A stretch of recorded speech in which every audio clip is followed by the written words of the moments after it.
1931 жылы жазда Баянауыл елінде ұрпағы Шорманның мұсасына үлкен ас беріп, соған Шыңғыстаудан Шәкәрім қажы келіпті. Шәкәрім құрдасы Мәшһүр Жүсіптен мына жаңа заман қалай болады деп сұрайды.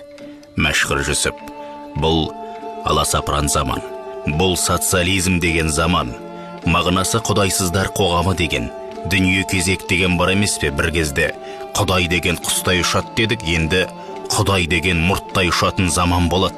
Көрешек алда тірі қалғанын көресің. Шәкәрім жағдай осылай деген екен. Мұса асынан кейін 4 күн елде қонақ болып, енді қайтам деген досы Шәкәрім қажыға Мәшһүр Жүсіп айтқан екен: азғана уақыт 4-ақ күн бірге болдық. Бұл екеуміздің ақырғы кездесуіміз болар. Жас та келді, тағдыр да жақын. Дүние көшкен керуен ғой.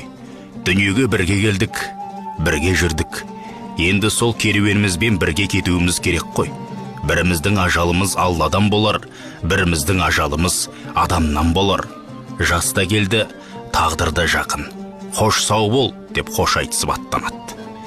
Екеуінің туған жылы да өткен жылы да бір екен.